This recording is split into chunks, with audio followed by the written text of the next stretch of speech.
Por favor, abra a sua Bíblia em Apocalipse, capítulo 2. Nós vamos ler do verso 8 ao verso 11. Aos pouquinhos a gente vai expondo o texto de Apocalipse da Operação Patmos.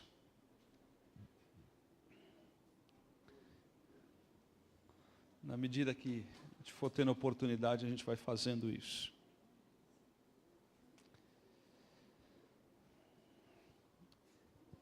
Operação Patmos, ela se deu há um tempo atrás na nossa cultura, numa operação da Polícia Federal, onde revelaram mais uma quadrilha. E o texto de hoje, nós vamos falar um pouco sobre o que a Operação Patmos desdobrou, quanto à intimidação, quanto a algumas atitudes intimidatórias de algumas autoridades diante de algumas pessoas. E o texto de Apocalipse capítulo 2 fala de uma igreja que passou por intimidação. E a tese da Operação Patmos que eu estou pregando, ela tem a ver com algo bastante simples. Se é uma possibilidade, se Satanás tivesse a possibilidade de fazer uma delação premiada ao nosso respeito diante de Deus, o que ele falaria ao nosso respeito? Se Satanás tivesse a possibilidade de falar algo a respeito da nossa igreja, denunciar a nossa igreja diante de Deus, o que ele falaria? O que ele falaria? Hoje eu quero falar um pouco sobre a intimidação. A intimidação é o ato de fazer com que os outros façam o que você quer através do medo. Através do medo. Para isso, nós vamos ler o que aconteceu com a igreja de Esmirna. Na última mensagem, eu falei sobre a igreja de Éfeso. E qual era o problema com a igreja de Éfeso? O texto anterior. A igreja de Éfeso, ela tinha uma teologia correta. Aquilo que nós chamamos da ortodoxia. Era uma igreja que tinha uma coluna teológica saudável. Por quê? Não é importante só crer em alguma coisa. É importante crer na coisa certa. E a igreja de Éfeso, ela cria naquilo que é certo. Ela tinha uma teologia sadia, aquilo que nós chamamos de ortodoxia, saudável. No entanto, o apóstolo João, ele faz uma ressalva à igreja de Éfeso. Tenho, porém, contra ti uma coisa só, que abandonaste o primeiro amor. Os irmãos lembram disso. De alguma maneira, João estava dizendo para a igreja de Éfeso que a teologia deles era correta, que a ortodoxia deles era correta. Mas João condena a igreja de Éfeso na sua ortopraxia. O que é ortopraxia? Nas suas práticas do seu dia a dia. Eles criam corretamente, mas a prática não correspondia ao que criam. Basicamente, eles faziam a obra do Senhor por obrigação e não por gratidão. Isso faz toda a diferença. E João, na Operação Patmos, ele denuncia a igreja de Éfeso por isso. Quando nós chegamos agora na igreja de Esmirna, que é o texto que nós vamos ler, de Apocalipse capítulo 2, de 8 a 11, esses irmãos, na Operação Patmos, João denuncia um problema que eles estão vivendo. E qual é o problema que eles estão vivendo? Eles estão vivendo um problema de intimidação. Pessoas estão intimidando a igreja. E no meio da intimidação, João convoca essa igreja a ser fiel a Deus até a morte. E como que num mundo de intimidação nós podemos ser fiéis ao Senhor até o dia que o Senhor nos chamar? João vai trilhar esse caminho nesses 4 versículos que vamos ler. De tal que a palavra de Deus diz o seguinte, Apocalipse 2, a partir do verso 8.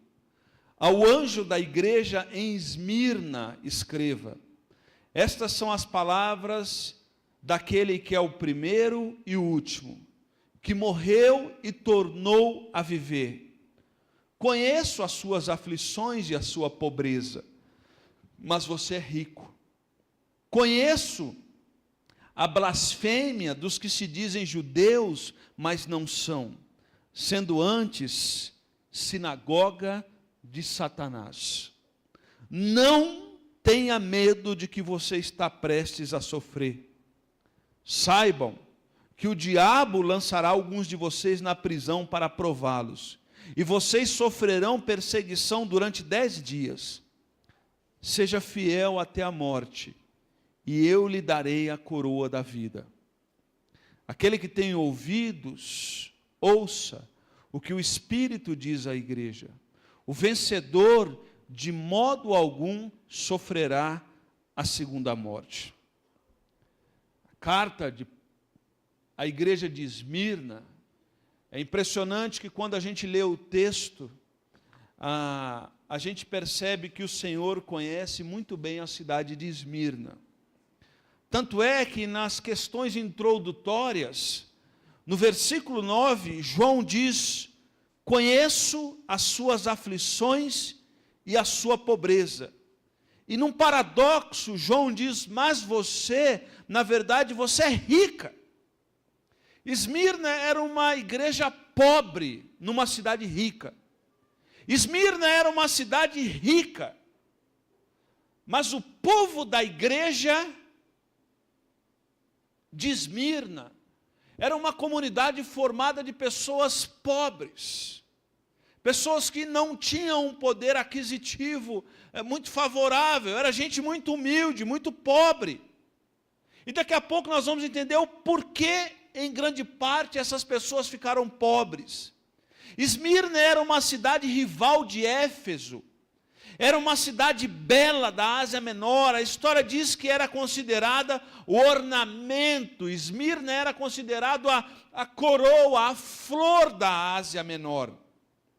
Era uma cidade comercial muito rica, onde ficava o principal porto da Ásia. Quando você olha no mapa, você percebe que Esmirna está numa localização extremamente privilegiada. Aqui embaixo está Éfeso. De maneira que era um lugar onde a realeza coroada de torres, tinha construções lindas, templos lindos, dedicados a deuses como Cibeles, Zeus, Apolos, Afrodite, Esculápio. Era uma cidade extremamente rica, com uma arquitetura extremamente favorável. Por isso João diz, conheço as suas aflições e a sua pobreza, porque você está numa cidade rica. No verso 8, João fala que morreu e tornou-se a viver. Esmirna era considerada uma cidade que ressuscitou. Era uma cidade que havia morrido e agora era uma cidade viva, e os pais narravam a história para os seus filhos. Tanto é que João usa essa circunstância da cidade para exemplificar uma verdade na igreja. Era uma igreja que enfrentou a morte numa cidade que havia morrido e ressuscitado. Como disse, Esmirna havia sido fundado por uma colônia grega 1000 anos antes de Cristo, e no ano 600 antes de Cristo, os lídios a invadiram e destruíram por completo. E no ano 200 a.C., Lisímaco a reconstruiu e fez dela a mais bela cidade da Ásia. Então, quando o texto diz que vocês morreram, mas ressuscitaram, isso tinha a ver com o contexto da cidade local, a história da cidade local, onde era contado nas histórias, nas discussões filosóficas, o dia que Esmirna morreu, mas ressuscitou. E João usa essa circunstância da história da igreja de Esmirna para exemplificar um princípio bíblico. Mas não só isso, ele conhecia muito bem Esmirna, que ele diz o seguinte no verso 10, se você puder olhar comigo no verso 10, que diz: não tenha medo de que está prestes a sofrer, o diabo os lançará vocês no povo da prisão. E no final do verso ele diz o seguinte: seja fiel até, qual a expressão que ele usa? Seja fiel até.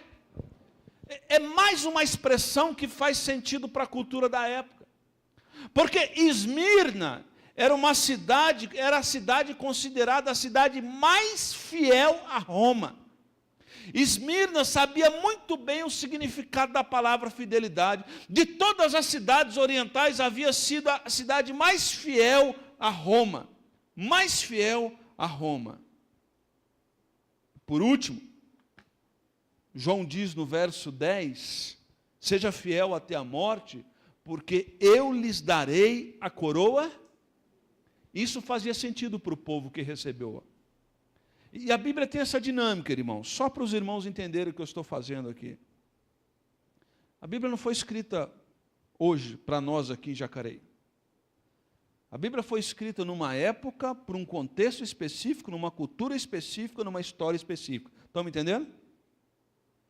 Então nós precisamos entender aquele contexto específico, a linguagem específica, a literatura, o contexto daquele local específico, para que a gente possa transferir os princípios para o dia 7, hoje é 7? 8? Falei 8, vocês entenderam 7. Para o dia 8 de outubro de 2017, Jacareí, São Paulo, Vale do Paraíba, Brasil. E nós vamos trazer esse princípio para cá. Porque há muito pregador que prega o texto fora do contexto para usar como pretexto para os seus pressupostos. E nós precisamos fazer isso. Porque tem muito lugar por aí que a mensagem começa diferente e termina igual. Exatamente a mesma coisa. Então, quando a gente faz a leitura do contexto, é para fazer aplicações para os nossos dias. E quando diz, eu lhes darei a coroa da vida, eles entendiam muito bem o que significava esse negócio de coroa da vida. Porque Esmirna era uma igreja vitoriosa numa cidade de jogos atléticos. Esmirna tinha um estádio onde todos os anos se celebravam os jogos atléticos. E atletas famosos de toda a região, do mundo conhecido, iam até ali e recebiam coroas de louro. Mas para os crentes daquela cidade, Jesus não promete uma coroa de louro. Jesus promete que se eles fossem fiéis até a morte, o Senhor lhes daria a coroa da vida e a segunda morte não teria domínio sobre eles. Pergunta: como podemos vencer as intimidações que sofremos? Porque se o Senhor conhecia a igreja de Esmirna, a ponto de usar circunstâncias do dia a dia para exemplificar um princípio, o Senhor conhece a minha, a sua vida, amém? O Senhor conhece. O Senhor sabe o que você passa na vida. Hoje de manhã, eu disse que Isaías 40 diz que o nosso Deus, Ele pega toda a água do planeta na concha da sua mão. Toda. E se você olhar no mapa mundi, você não precisa ser muito esperto para entender que azul é água. E você vai ver a proporção da quantidade de água que há no nosso planeta.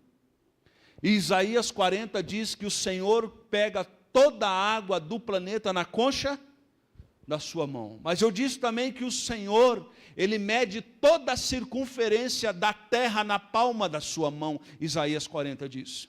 Isaías 40 diz que o Senhor conhece todas as estrelas e as chama pelo nome.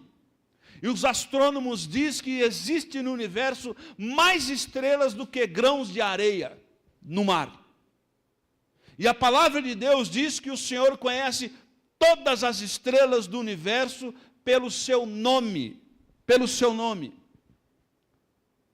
E de vez em quando eu e você duvidamos se realmente Deus tem possibilidade de cuidar dos nossos problemas. O Deus que pega toda a água do planeta na concha da sua mão, que mede toda a circunferência da terra na palma da sua mão, que sabe o nome de todas as estrelas pelos nomes, de vez em quando eu que sou finito, duvido de um Deus que é infinito, se realmente Ele tem capacidade de cuidar dos meus problemas.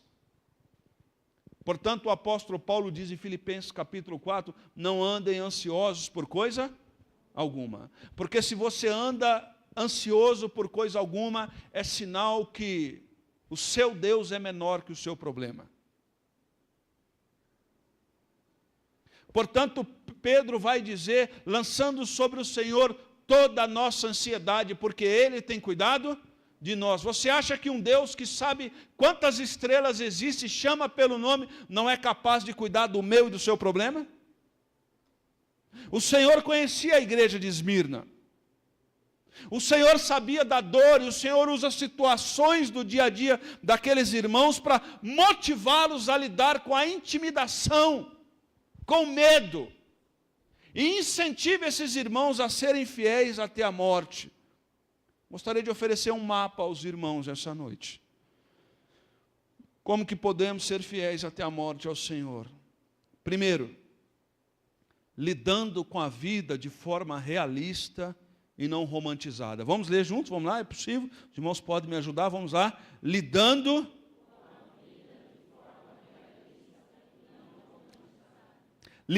com a vida de forma realista. Realista.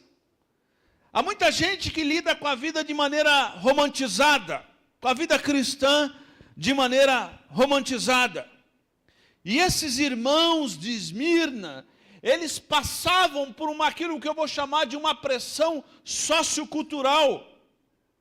Tanto é que no verso 9 o Senhor diz, conheço duas coisas na sua vida, conheço as suas o quê? Aflições e as suas pobrezas. E a palavra aflição, ela é pensada, e essa palavra aflição grega significa intimidação gerada por viverem numa cultura orientada por valores derivado de uma cosmovisão pagã. Deixa eu traduzir isso aqui. Essa palavra aflição significa gente que está vivendo numa sociedade que é anticristo, que não gosta dos princípios de Cristo.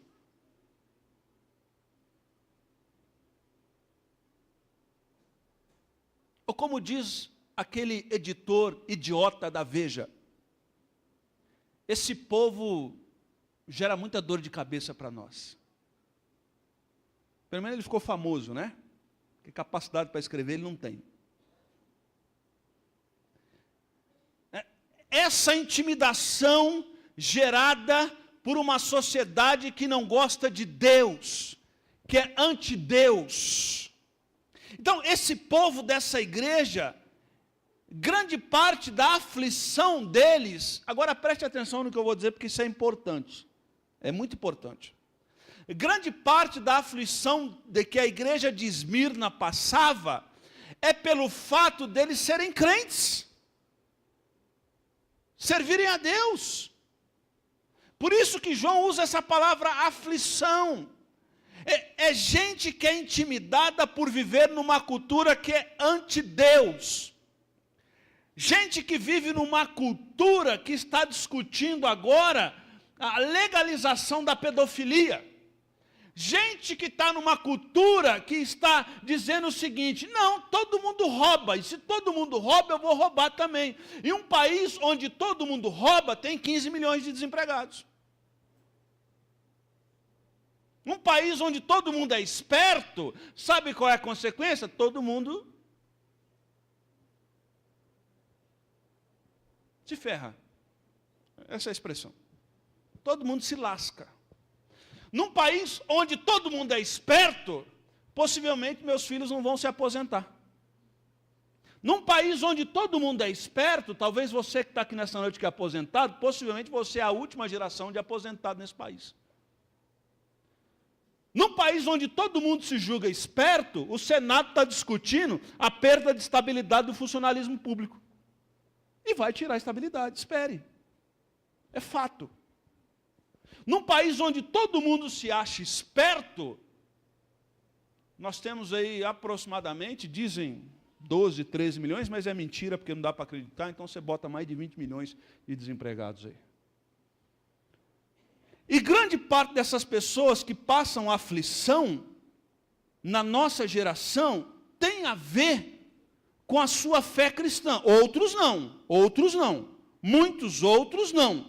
Mas grande parte desses, por exemplo, gente que está no ambiente acadêmico, que sofre deboche pelo fato de dizer que é cristão.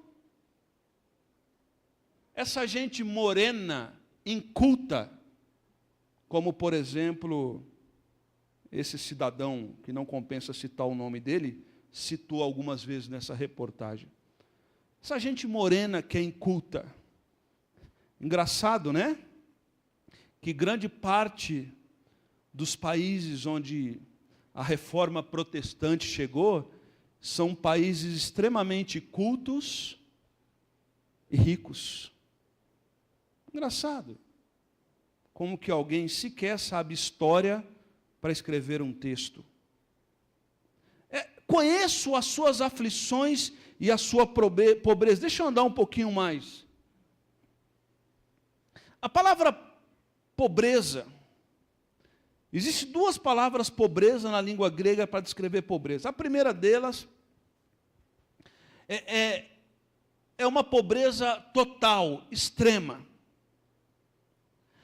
A expressão pineia é o homem que carece do supérfluo, enquanto pitocheia é aquele que não tem sequer o quê?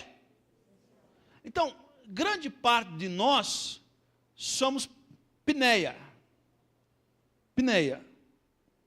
Mas quando João fala de pobreza, ele fala que o povo daquela igreja era tocheia. Era gente que tinha pobreza total, não tinha nada. Agora, sabe o que é interessante? Por que esse povo dessa igreja era pobre? Naquela época, a economia era baseada no comércio. E os comerciantes, eles se agrupavam naquilo que era chamado guildas, associações, sindicatos. Fora das guildas, eles não tinham licença para comprar nem vender. Então você tinha que se submeter a uma cooperativa, a um sindicato, alguma coisa parecida assim para que a gente possa entender. Só que essas cooperativas e esses sindicatos, eles cobravam uma taxa adicional do que você pagava, e esse dinheiro ele era dedicado aos deuses. Aos deuses. Os cristãos que precisavam vender a sua mercadoria, quando eles iriam adquirir uma guilda, eles não se submetiam a parte do seu recurso para aquela divindade. Por quê? Em Esmirna, ditado por Roma, dizia o seguinte, olha só que interessante, nada novo debaixo do céu, tá? Olha só que tem. Em Esmirna, ditado por Roma, dizia o seguinte: se você não der aquela porcentagem específica na sua guilda, os deuses vão ascender contra você e você não será bem sucedido no comércio. Já viu isso em algum lugar? Não, isso é novo, né? Novidade. E alguns crentes sérios, eles não se submetiam àquilo, porque eles diziam, existe só um Senhor. Roma não é Senhor. Nós não vamos dar dinheiro para divindades diabólicas. E pelo fato deles não oferecerem dinheiro a Roma, eles perdiam comércio. E se perdiam comércio, eles não tinham rentabilidade. E se não tinham rentabilidade, eles não tinham fluxo de dinheiro, e eles não tinham sequer dinheiro para o básico. Então, olha que interessante na vida deles, é que esse pessoal de Esmirna ficou pobre porque era crente.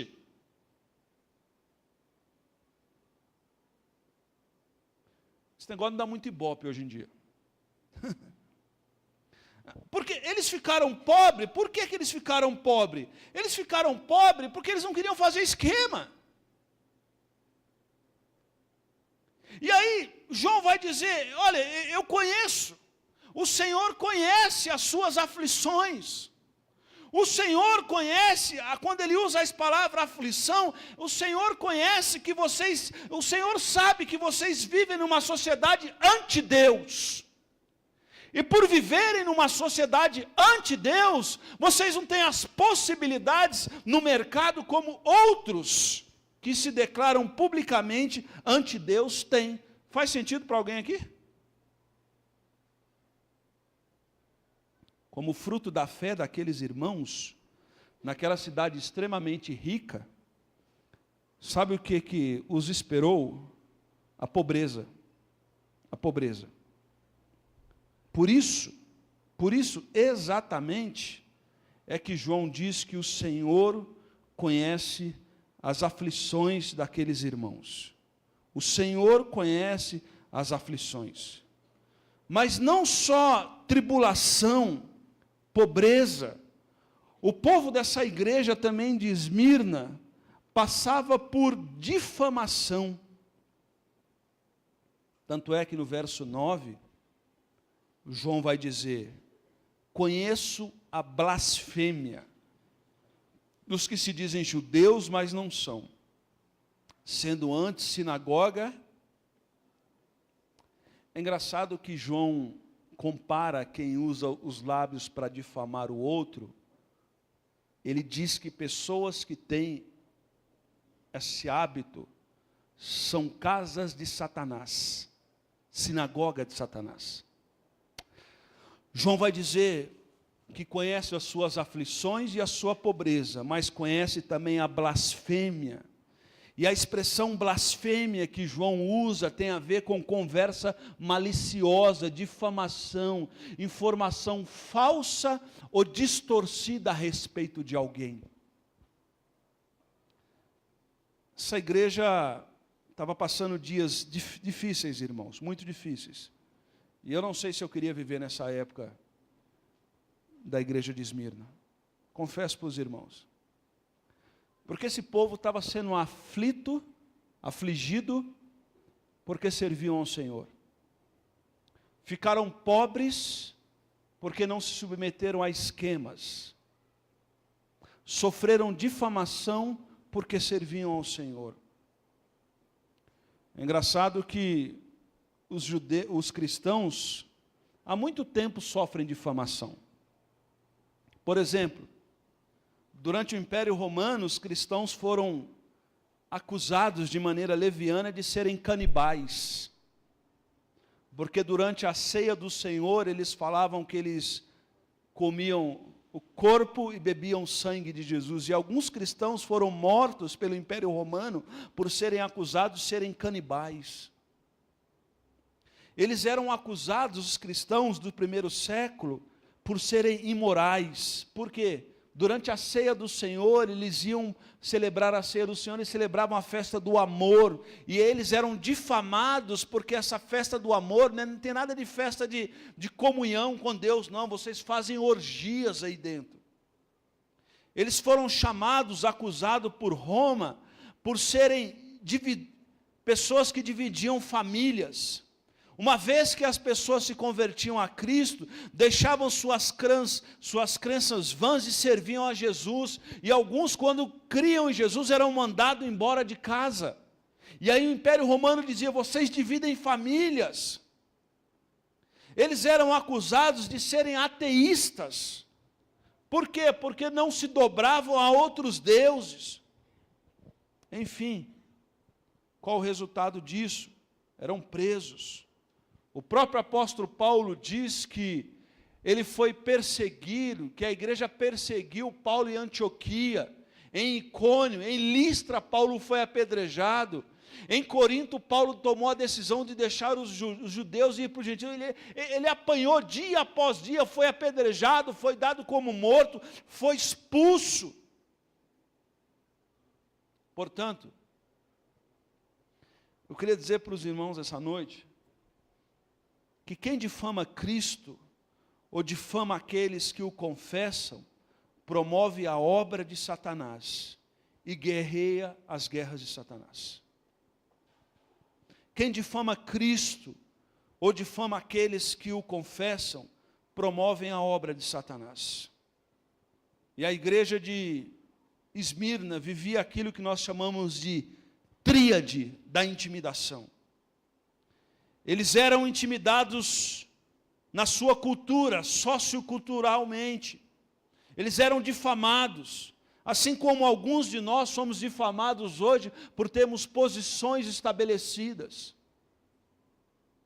por termos opiniões sobre diversas coisas, por isso somos difamados, porque não se pode ter mais opinião, não se pode ter mais convicção. Ou talvez como aqueles irmãos, talvez você não vai mais para frente no seu negócio porque você é honesto.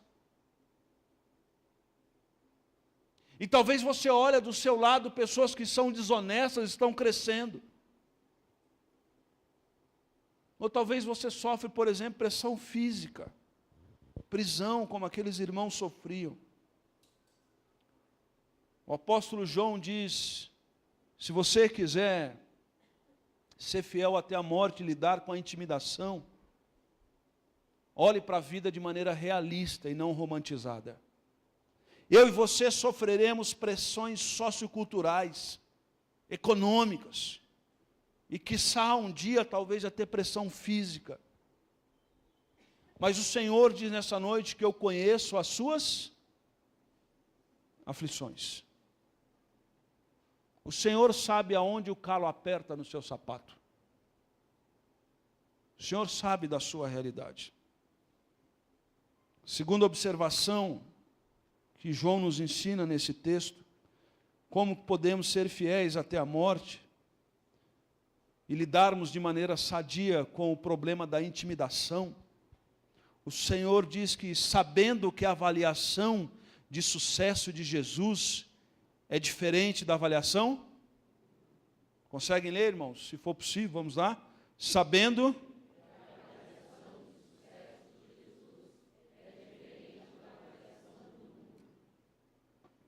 Deus não mede com a nossa régua. A régua do Senhor é diferente. E nós vamos ter muita surpresa no céu. Porque o Senhor não olha como a gente olha. O homem vê o exterior, mas o Senhor vê. Tem muita gente que a gente aplaude por aí, que sequer vai entrar no céu. E tem muita gente que a gente sequer olha para eles, que receberão grandes galardões no céu. O Senhor não mede como nós medimos. Tanto é que João vai dizer o seguinte: conheço as suas aflições e a sua pobreza. Mas o que o Senhor diz para você? Para a igreja de Esmirna, que você na verdade é o quê? Rica. Aquele bando de gente pobre, desempregado, sofrendo dentro da igreja. Aquele monte de mãe com filho que queria comprar algo melhor para o filho, mas não pode porque o marido é crente, não pode vender porque não é afiliado ao sindicato de Esmirna e por isso sofre pressão e não consegue desenvolver na vida a escola que ele queria dar para o filho e não pode. Ele se torna pobre em meio à sociedade, mas Deus olha para a igreja de Esmirna e fala: você na verdade, Esmirna, você é rica. Você é rica. Se o Senhor olhar para mim e para você nessa noite, o que o Senhor vai falar? Você é rico aos olhos dos homens, ou você é rico aos olhos de Deus? Porque o Senhor conhece. E a palavra conhece aqui, grega, não é a palavra usada para conhecimento teórico. A grande maioria de vocês aqui me conhece com conhecimento teórico. Mas a minha esposa, ela não me conhece com conhecimento teórico. Os meus filhos não me conhecem com conhecimento teórico. Eles me conhecem com conhecimento prático. Eles convivem comigo o tempo todo. Eles sabem quem sou eu. Essa é a expressão que o Senhor está dizendo. Eu conheço vocês não da teoria, eu conheço vocês porque eu me envolvo com vocês. O Senhor nos conhece porque Ele nos envolve. A palavra de Deus diz que nenhum fio de cabelo, o Senhor conhece, Ele sabe o número de quantos fios de cabelo nós temos. Apesar de não precisar ser Deus para saber o tanto de fio de cabelo que eu tenho. Nenhuma folha cai da árvore se não tiver o consentimento e a aprovação de Deus. Se Deus olhasse para a nossa igreja nessa noite, e é bom você responder isso para você. Se olhasse lá para dentro da sua casa, Ele poderia dizer, conheço as suas aflições e a sua pobreza. Qual o tipo de riqueza que o Senhor quer dentro do nosso coração? Existem algumas teologias diabólicas com alguns pastores possessos sendo pregados nas igrejas por aí. Por exemplo, 7 chaves para você abrir a porta da prosperidade. E eu olhei aqui, eu falei, vou fazer lá na igreja.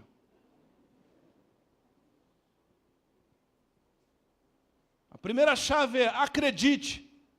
Deus realmente deseja a sua prosperidade?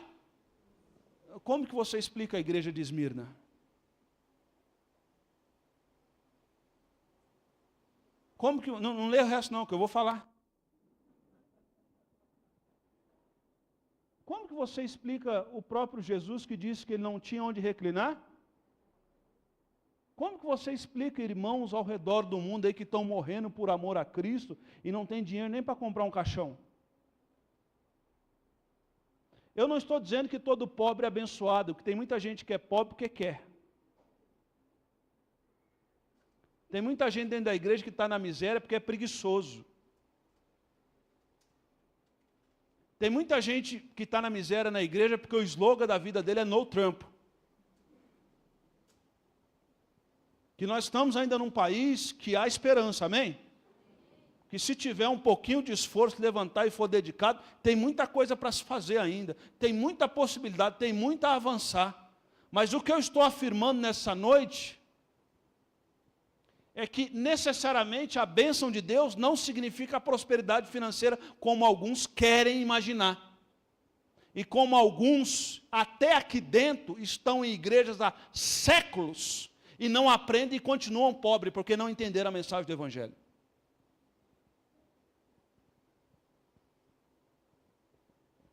A segunda chave aqui, eu acho que o João podia até usar para o curso, que eu achei bacana. Sua renda financeira não depende de uns, mas de Deus. Essa que ainda dá, né, João? Terceira aqui, reconhecendo a semente. A quarta, aprenda a semear. A quinta, aí já falou do pastor, não roube Deus. E por aí vai afora. Mas uma igreja bem perto de nós aqui lançou uma campanha. Qual era a campanha? Seja rico. Seja rico. Não tem problema não, irmão. Tem gravando. Eu já falei com o pastor dessa igreja que está errado.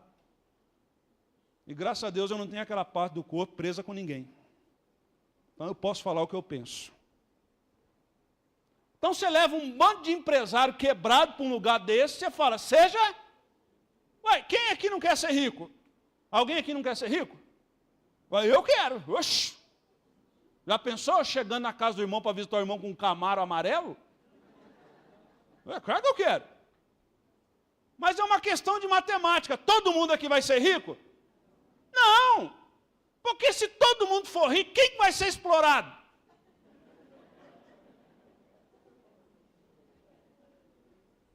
Não é verdade? Se todo mundo for rico, de quem não vão arrancar o couro?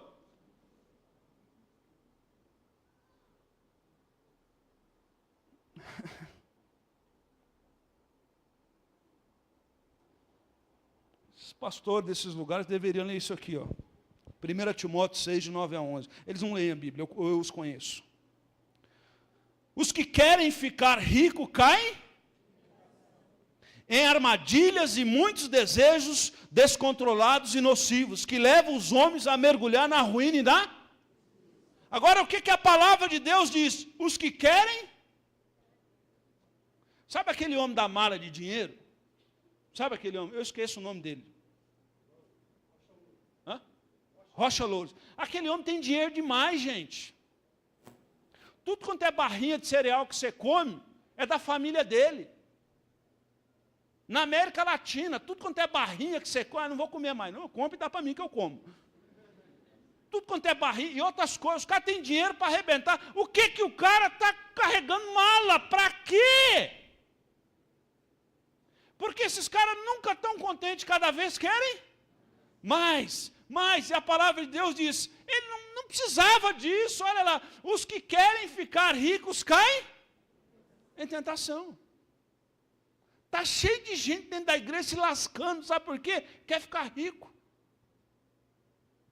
E em nome de ficar rico, atropela a esposa, atropela os filhos, atropela a igreja, atropela a vida com Deus.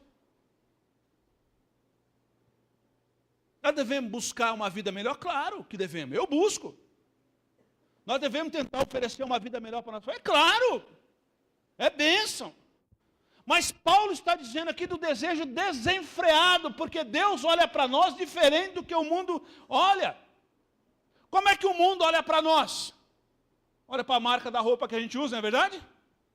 A marca do carro que a gente tem, a pele, aonde você mora, qual o seu currículo, qual o seu pedigree. Eu já falei para os irmãos que de vez em quando chego em algum lugar com um veículo específico, sou demorado alguns minutos para ser atendido. Quando chego com outro veículo específico, sou chamado até de doutor. Porque as pessoas nos medem por aquilo que temos. E como é que o Senhor está medindo a igreja de Esmirna? Por aquilo que ela é diante de Deus. Por aquilo que ela é diante de Deus. E Paulo vai dizer, o problema não é o dinheiro, olha o verso 10. Pois o amor ao dinheiro é a raiz de todos. Ele diz que o dinheiro é o problema, irmãos? Problema é o amor demasiado ao dinheiro. E esse amor, ele não está ligado à riqueza. Porque tem gente rica que é humilde. E tem muito pobre arrogante. Tem muito pobre que ama o dinheiro que não tem.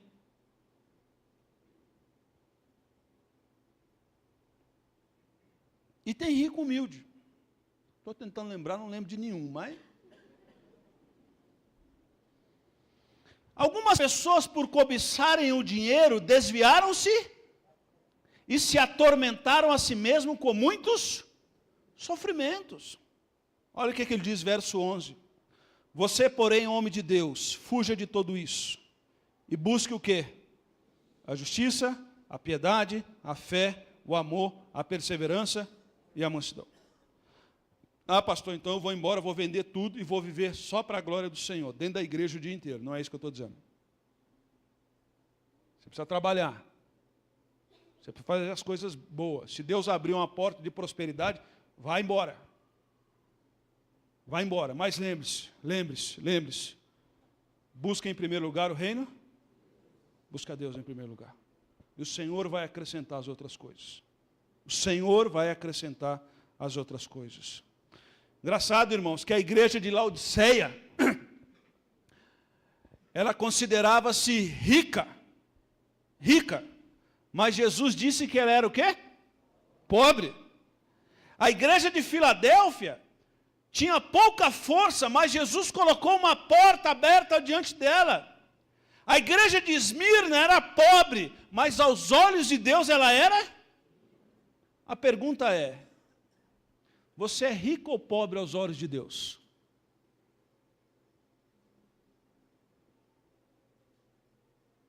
Você é rico ou pobre aos olhos de Deus? Alguém já disse que à vista de Deus há tantos homens pobres, homens ricos, como ricos homens pobres. Deus vê diferente. Como é que Deus olha para você? Eu me lembro que quando eu tomei a decisão de ir para um seminário, estudar um pouco mais a palavra de Deus para poder servir na obra, naquela época não fui orientado por ninguém. Ia assim bater na cabeça e tentando acertar em algum lugar, aos trancos e barrancos. E minha família é muito simples, não tinha como me sustentar no seminário.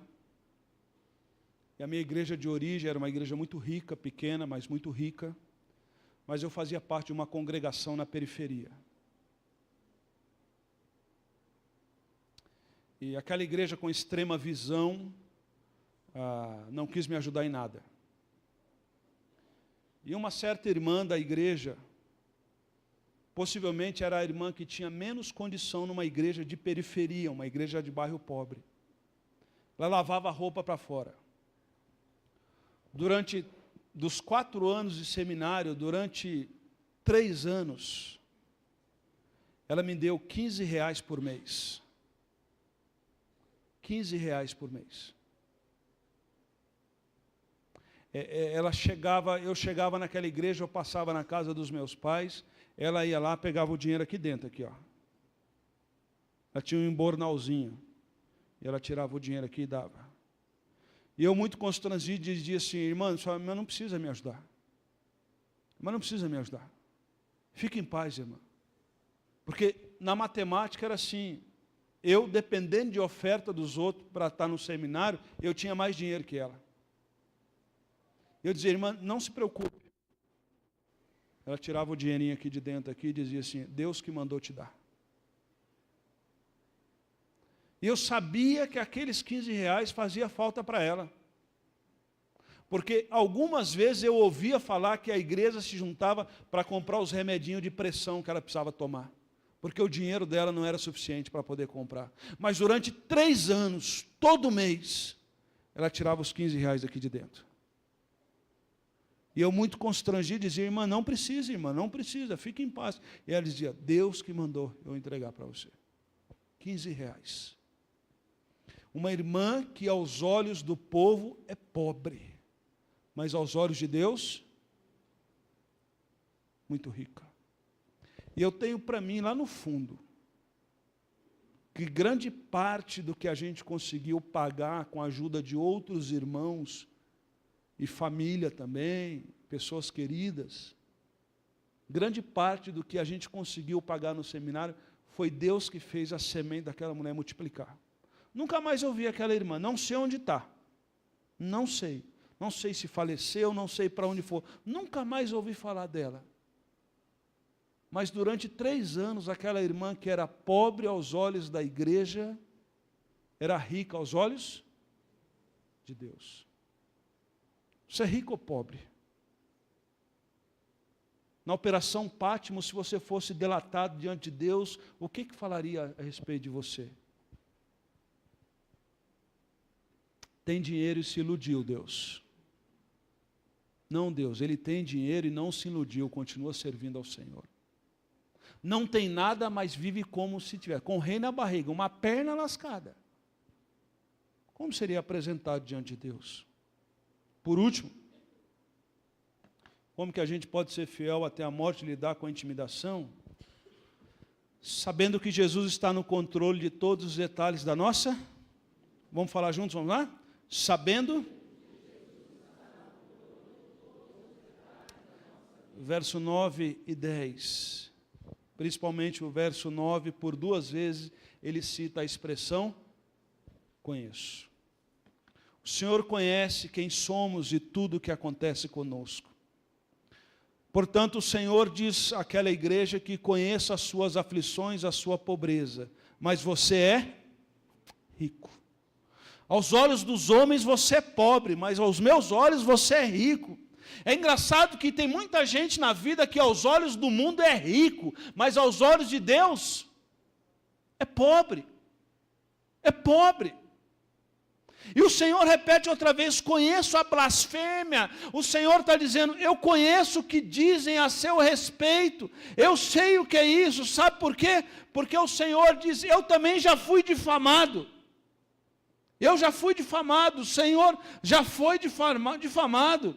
Ele suportou a pobreza porque ele não tinha onde reclinar a cabeça, ele foi caluniado, ele foi preso, foi cuspido, foi pregado na cruz. Mas o verso 10, João vai nos ensinar que Jesus permite o sofrimento com o propósito de nos provar e não de nos... Olha o verso 10, o que diz: não tenha medo do que vocês estão prestes a sofrer. O diabo lançará alguns de vocês na prisão para prová-los, e vocês sofrerão perseguição durante 10 dias. A expressão 10 dias significa um período curto, por um período curto. É interessante que nós poderíamos dizer assim, mas como Deus? Se você sabe que eles serão presos e lançados na prisão por amor ao seu nome, por que você permitiu? Mas fazia parte dos propósitos de Deus com aquela igreja, que alguns daqueles irmãos fossem provados e lançados na prisão.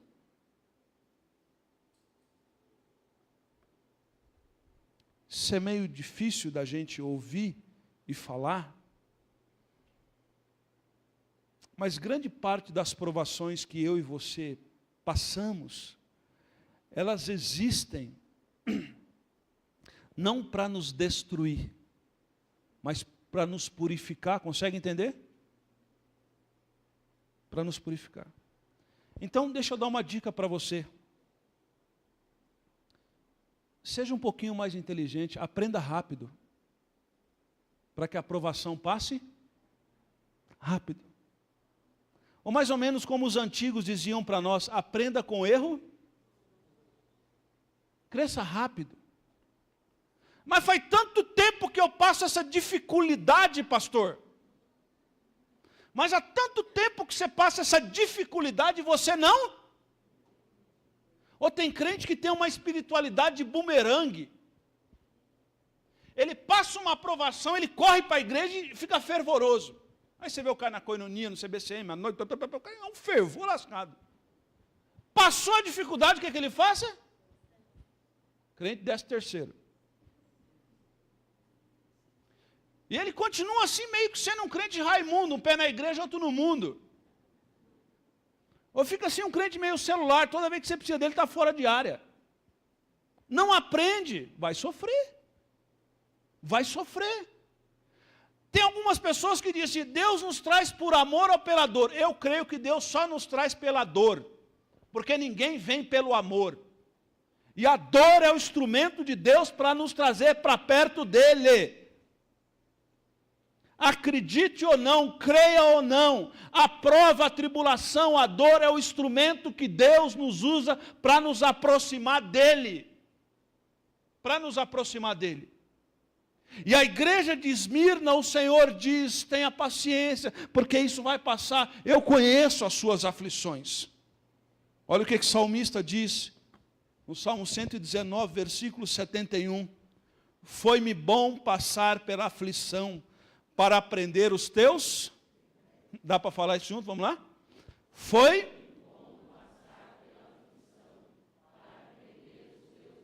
Quando você tem dificuldade na vida, é interesse que Deus está interessado em você. Amém, irmãos? Amém? Quando você passa por dificuldade, é sinal que Deus está interessado em você.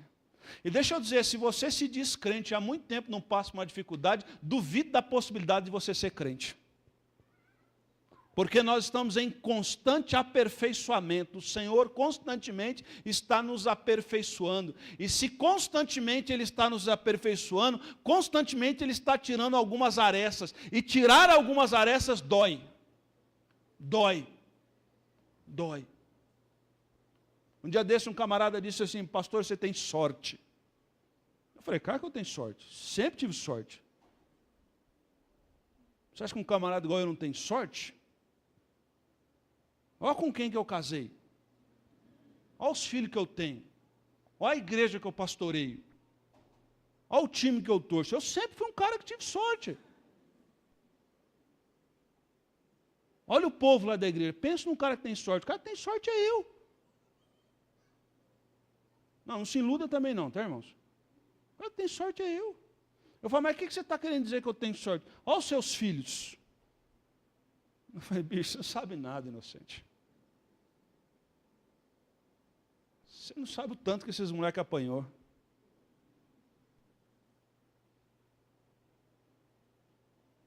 Você não sabe o tanto de tempo que a mãe desses meninos gastou com eles. Você não sabe o tanto de coisa que aconteceu. Tem uma versão cristã para um ditado que é o seguinte. O ditado pagão é assim, você vê as pingas que eu tomo, mas não vê os tombos? O ditado pagão é assim, você vê as Coca-Cola que eu tomo, mas não sabe as gastrites que eu tenho.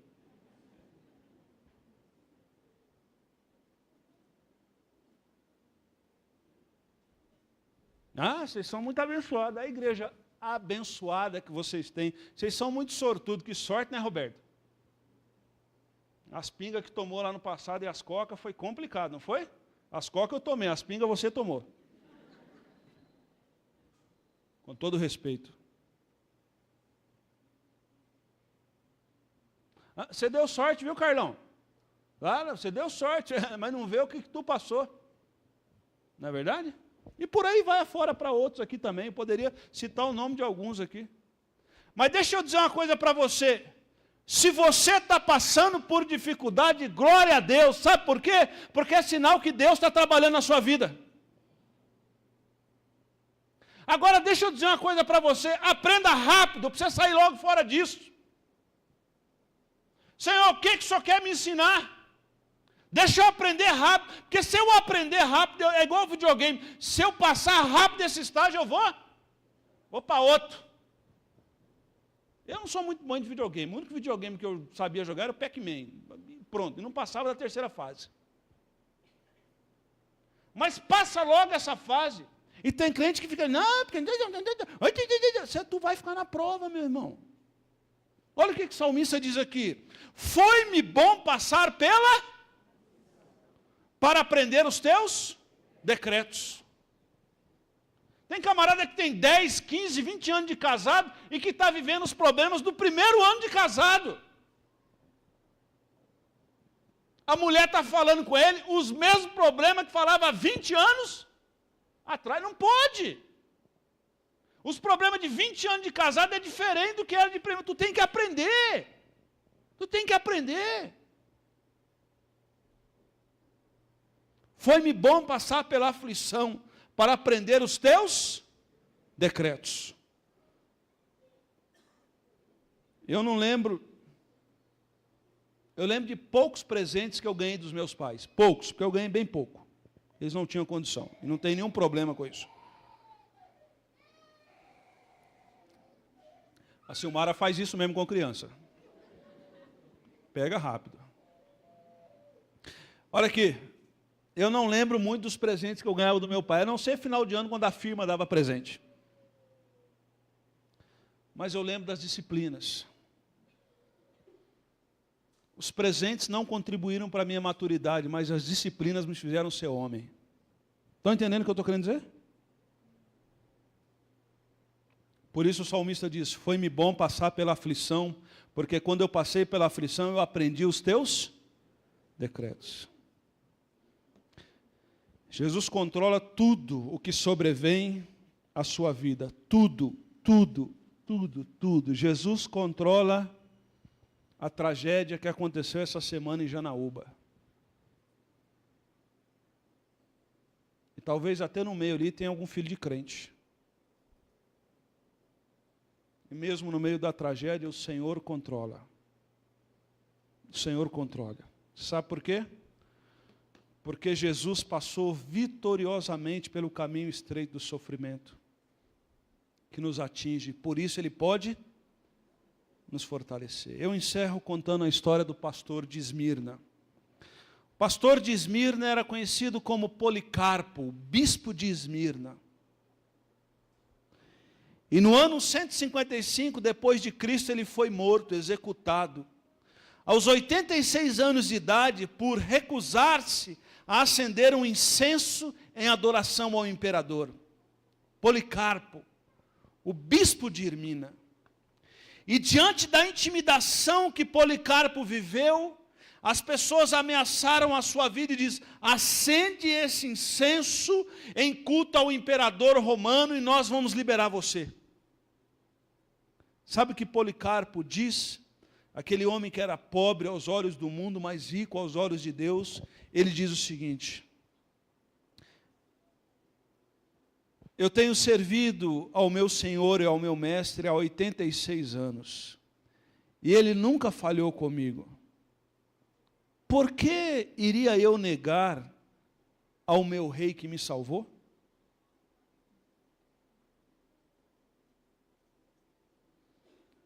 Esse camarada não negou a fé dele. E no momento da morte, quando ele foi colocado naquela estaca para ser queimado junto com alguns crentes, a história diz que a oração de Policarpo, pastor daquela igreja, era o seguinte: eu te louvo, Pai, por julgar-me digno desta hora. Assim, na companhia de outros mártires, posso compartilhar do cálice de Cristo Jesus. Foi assim que morreu o pastor daquela igreja. E o pastor daquela igreja disse: sirvo ao Senhor há 86 anos e Ele nunca me fez nenhum mal, por que iria eu negar o Senhor Jesus hoje? Você é rico ou pobre aos olhos de Deus? Para a gente poder ir embora, eu queria lembrar 3 coisas com os irmãos. Eu queria nessa noite que você saísse daqui, nessa operação Patmos, sabendo o seguinte: lembre-se de que Jesus conhece a sua aflição e a sua dificuldade. Amém? Dá para falar juntos? Vamos lá? Lembre-se.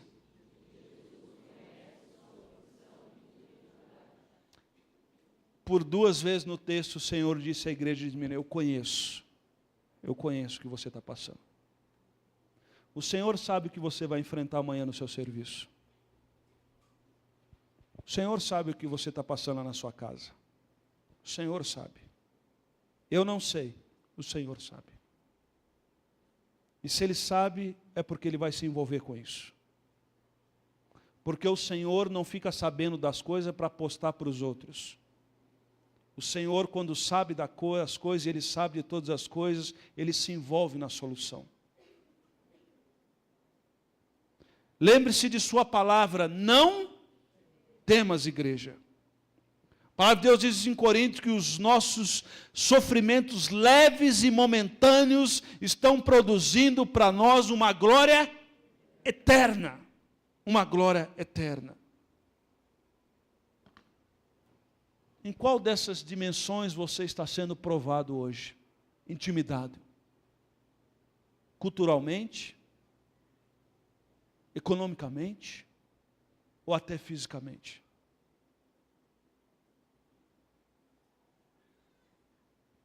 Apocalipse encerra e diz o seguinte, versículo 11: aquele que tem ouvidos para ouvir, ouça o que o Espírito diz à igreja.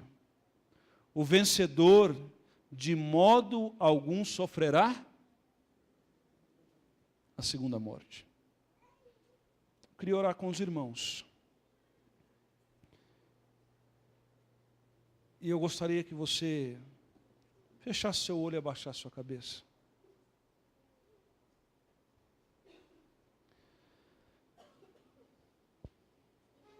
O vencedor de modo algum sofrerá a segunda morte. A primeira morte todos nós sofreremos. Se o Senhor Jesus não voltar antes, todos nós sofreremos a primeira morte. A segunda morte, ela leva à condenação eterna, segundo Apocalipse diz.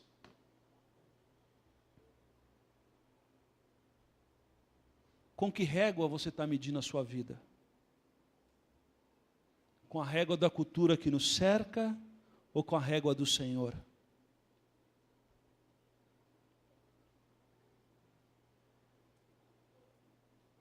Será que nós somos pobres numa cidade rica aos olhos de Deus?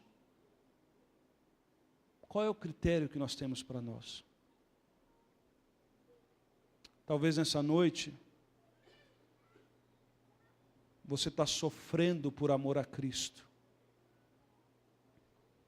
Talvez você está sofrendo, por exemplo, no seu casamento, porque você quer continuar sendo fiel a Cristo Jesus. E por fidelidade a Cristo Jesus você está sofrendo. Talvez jovem, adolescente, por fidelidade a Cristo você está sendo difamado. Talvez por fidelidade a Cristo no ambiente de trabalho, você não consegue aquilo que os outros que são infiéis estão conseguindo. E talvez você não consegue, por fidelidade a Cristo.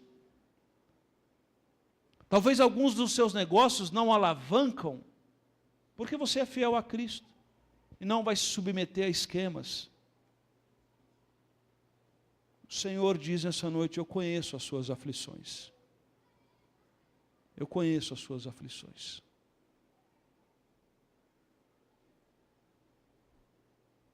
Talvez nessa noite você está vivendo algumas dificuldades que chegam a ser insuportáveis em sua vida. E talvez como discípulo de Cristo Jesus, a pergunta é ao Senhor Jesus, Senhor, o que o Senhor quer me ensinar com isso? Me faça aprender, Senhor. Porque quando eu aprender, o Senhor vai me tirar disso. Isso vai passar. Conheço as suas aflições, o texto diz.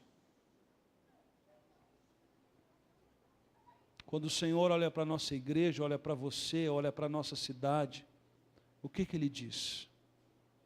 Você é rico ou pobre? Nós temos que fazer algumas opções nessa noite, irmãos. Porque quando nós fazemos essas opções, nós temos a convicção que a segunda morte não tem domínio sobre nós. A segunda morte não terá domínio sobre nós. Gostaria de convidar os irmãos a ficarem em pé na presença de Deus. E talvez você fez essa oração ao Senhor nessa noite. Talvez você tenha angústia dentro do seu coração. E talvez você possa dizer, como o salmista diz no Salmo 119, em oração a Deus nessa noite, foi-me bom passar pela aflição. Porque quando eu passei pela aflição, eu aprendi os teus decretos, ó Deus. Eu aprendi. Dá a mão para o seu irmão, nós vamos orar. E vamos pedir a graça do Senhor sobre nós. Senhor, obrigado por tua palavra, porque a tua palavra é a verdade. Eu peço que o Senhor tenha misericórdia dos meus irmãos nessa noite. Se porventura alguém aqui nessa noite está passando por dificuldades, que o Senhor continue comunicando as verdades do Senhor à vida desses queridos. Que no meio desse processo de aperfeiçoamento, esses irmãos continuem sentindo a tua poderosa mão, o teu cuidado. Que no meio da luta, da dificuldade, da limitação, o nosso coração não possa se revoltar contra o Senhor.